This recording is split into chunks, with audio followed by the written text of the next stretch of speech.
Hey scrappers, if you're looking to figure out what materials you should sell this week or hold this week, now is the time to do it. Our weekly report is going to give you that information, up-to-date market news, pricing. Let's get right into it. We'll talk about it inside.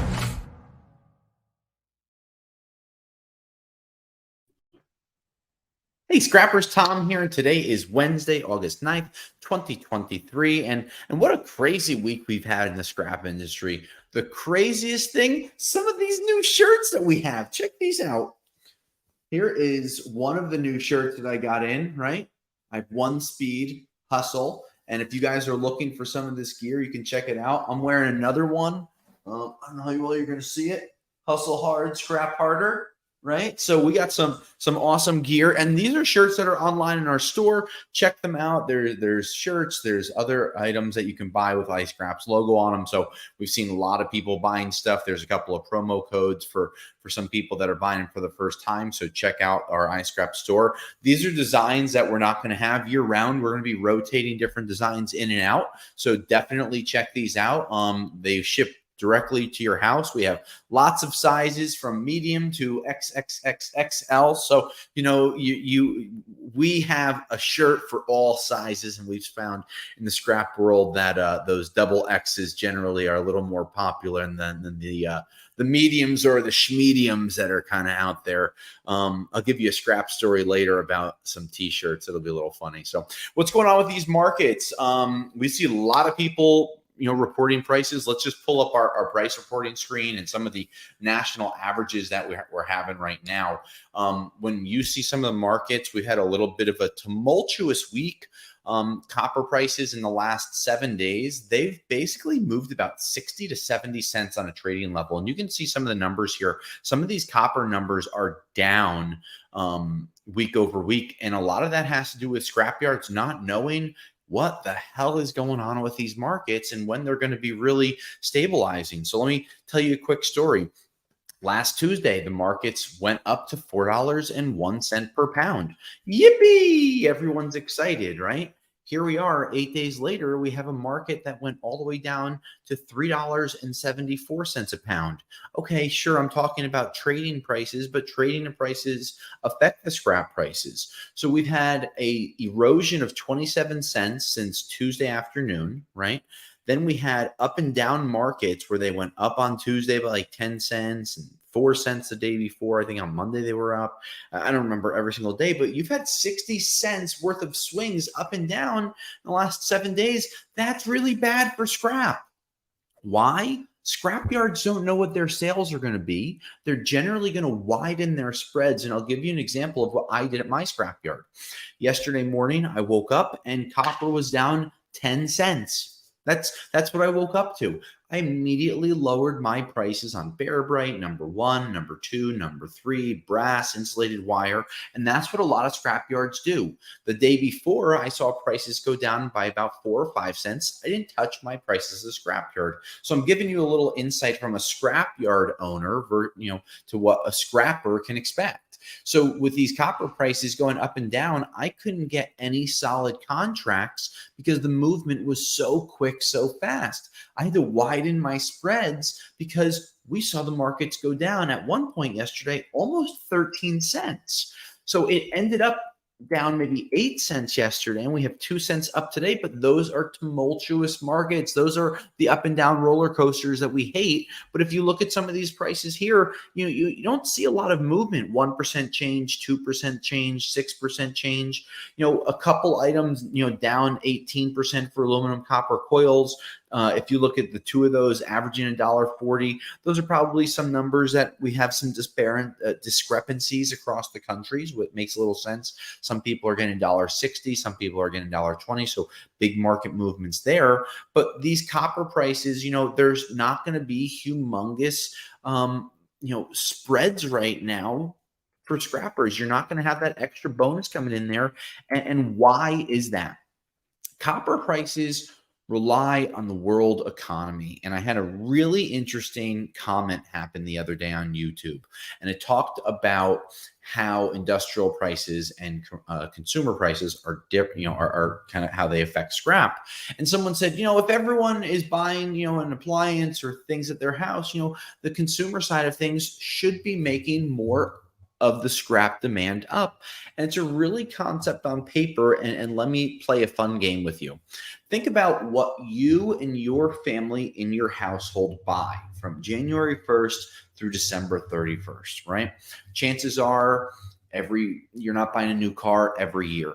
You're not buying new appliances every year. You're not buying new computers or new phones every year. You're not redoing your house, putting in new copper wiring. You're not putting in new garage doors every year. So you think about what is metal inside of your house, right? Tools, vehicles, appliances, some electronics, right? So let's group that all. And let's say that inside of your house, you have a combined 25,000 pounds of metal, assuming there's a 2-car household, let's say 25,000 pounds. How much of that metal is moving every year? How many times are you scrapping your car? How many times are you putting a new appliance in, right? So that's 25,000 pounds per household. Let's take a basic warehouse. Let's look at Costco, right? Costco has pallet racking all over the place that they replace when it gets damaged or gets weakened. Costco has balers that they use and they could replace every few years. Generally, they're getting new forklifts or new electric pallet jacks, right? So that's one company, but they have hundreds of locations. Same thing goes for Walmart, Home Depot, etc. Think about one of those companies, and let's even boil it down to market demand. My scrapyard, I don't know, maybe one forklift every year. Well, that's 12 or 13,000 pounds, but we also have heavier trucks. So the parts that we need for the trucks, from the rotors, the calipers, those are heavier. So the commercial demand for scrap and for metal price movement really affects things in a exponential way when you compare it to residential scrap. And that's really important to think about. The residential scrap markets are really going to have a very small impact on the scrap prices because the demand comes from the commercial side. The consumption comes from the commercial side. And what we've seen right now is slower commercial growth, higher loan rates. People are still not sure what's going on with these markets, and that just creates an unstable market. And that's what we've been seeing. Copper has been trying to get its footing underneath it. The Chinese have talked about this stimulus, but it's just been talk. They might be, putting a plan together, but it's only been tidbits that's been going out there, hearsay, if you will, and there hasn't been large, concrete news or evidence that it's happening, how much money they're putting in, when it's happening, how it's happening. That will be a market mover. And that was one of the reasons last Monday and Tuesday, we saw the markets jump up because some crumbs came out about the Chinese stimulus, which boosted prices quickly. But then that eroded as oil consumption is not only up in the last 30 days, and we talked about this with our energy economist Mark a couple weeks ago. Oil prices are up. The production of oil is going to be decreasing because these larger countries are looking to have higher prices to make more money. So they're taking their output away. So steel consumption is down. And when you look at some of the steel prices, we haven't seen heavy movement. Let's pull some of the steel prices that have been reported up in the last week. Don't forget, people are reporting these steel prices on their iPhones, on their Androids, on their laptops, their iPads, their computers. You can report these prices from wherever you are. So if you look at these prices, we've seen a little movement, but if I look at number one heavy melt on the top, 216, that's probably about the average of where it is. Look at some of these prices, 200, 250, 222. If we go back to the screen and pull up light iron, you're going to see something very similar. Not a large demand for light iron. 144 a ton right now, 170, 120, 127 cents per 100 comes to about 145. So these are the average prices that we're seeing right now, and they're not going to be creeping up. Light iron going over 200, heavy materials going over 300, 350. That's just not happening. I was at a conference last week, and that's why you saw me kind of filming with a collared shirt on. I was at a conference, and a lot of these people in the chemical industry, they're talking about redoing their existing equipment, doing retrofits to their existing equipment, but not doing major installations. Why is that important? Who do you think is consuming all this steel? Chemical companies, power companies, utility companies, large manufacturers, right? There is a new steel mill that's going in, I believe, in Virginia right now. That's going to be good for the United States. We're going to have another domestic steel mill on the East Coast that may keep some scrap here, help some push some of the scrap prices up. But if that demand isn't on the other side, right? You're seeing, we talk about this, I feel like weekly, on the car side of things, you're seeing stock everywhere. You're seeing inventory backing itself up to pre-2020 levels, and that's just what's happening. So these automakers don't need the massive amounts of aluminum, steel, or precious metals that they needed. So, not a lot of good news this week, but these are the things that we've been seeing that we try to share with you and let you know what's going on with a lot of the markets. But let's talk about how you can make more money in some of these markets when they're down. We recently had a recommendation. I think it was a blog that came out talking about different wire strippers. Now, sometimes doubling down on yourself and your work ethic and tools to help you make more money is the perfect thing to do when markets go down. So buying a wire stripper, that's a great idea. That gives you the ability to strip your Romex, your THHN, and maybe your thicker grades of material. And if you're looking to learn more about the different strippers, you'll be able to click on one of the articles that we have. From there, you can just check out different recommendations, different price points. Once you get those different recommendations and things, click up below, you'll be able to see it. Read about those, look at what other people said. These are ones that we recommend through not only our own uses, but also reading other people's recommendations. So there you go. But I talked about a quick scrap story. So let me digress briefly, and we'll talk about shirts for a second as I wear this super comfortable iScrap shirt. About 7 or 8 years ago, I went to put an order in for t-shirts for Rockaway Recycling. I went to put an order in for 500 t-shirts. I had miscellaneous sizes from triple XL to medium. Something happened and I hit the wrong button, and I ordered 500 medium t-shirts. Now, that was like in 2016 or so, 2015. Well, believe it or not, most of our customers don't wear mediums. And if you do wear a medium and you're looking for one, the first 5 people that respond and email to us, maybe I'll shoot one of these out to you. But we ended up having 500 medium t-shirts. And at the time, no one that worked for me wore medium.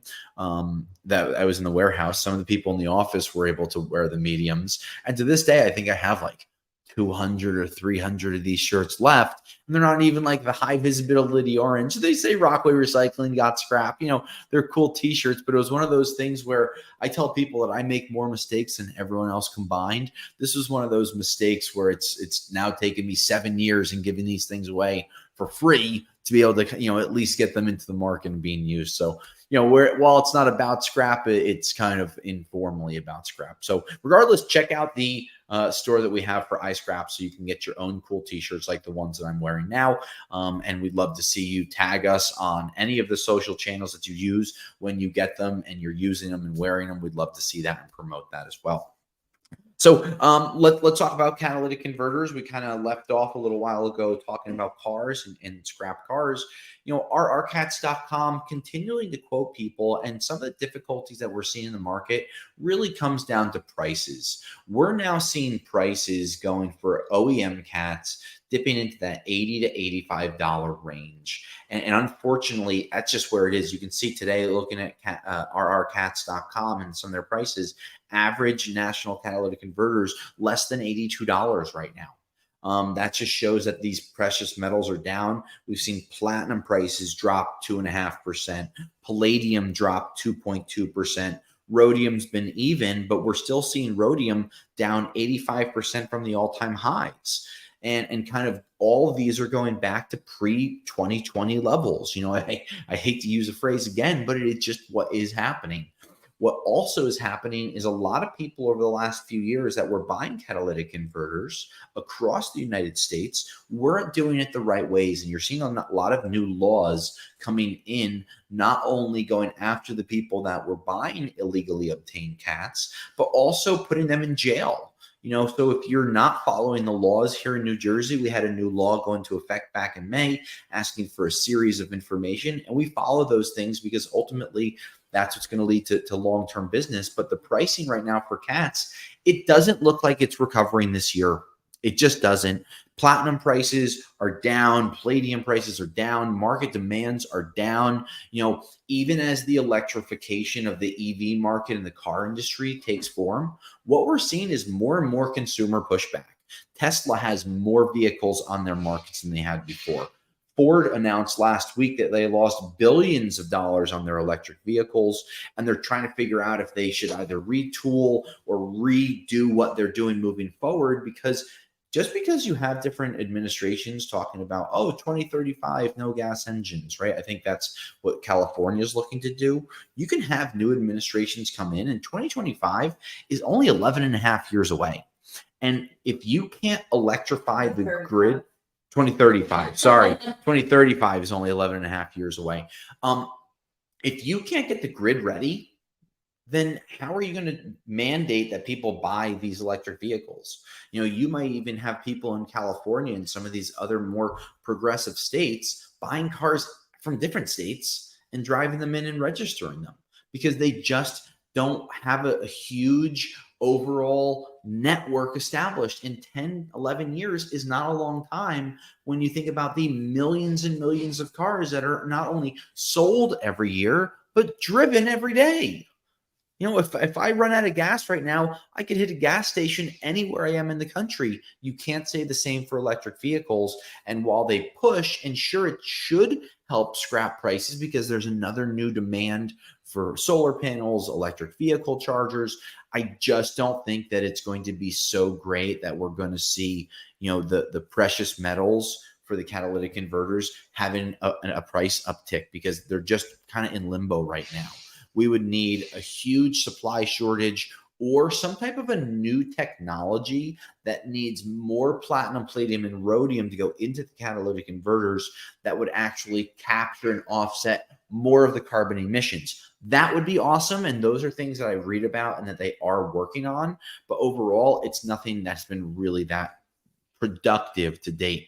It's more developmental. I read about a truck company that President Biden had at a White House event recently for electric vehicles. They went bankrupt because the technology is expensive, the development is expensive, the recycling is not there yet for the batteries. So it's really, really interesting to see what's going on.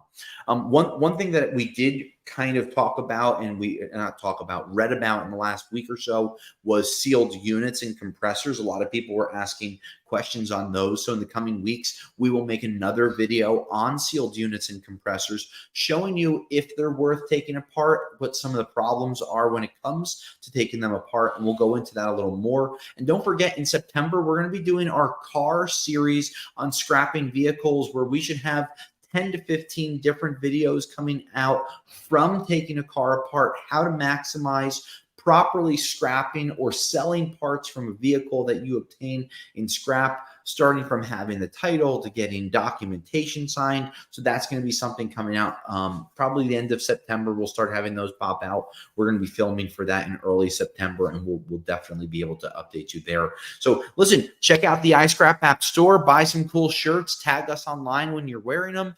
Do not forget, post your prices online. The iPhone, the Droid, the native apps, the mobile version of the app, iScrapApp.com. Check it out. Post prices, view prices. Check out some of the articles and the videos we've posted lately. They're really going to help you learn about the scrap market.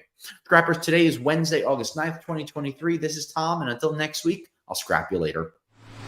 Thanks for checking out this scrap video. For more exclusive scrap video content, please become a YouTube member of our channel today. Thank you, and I'll scrap you later.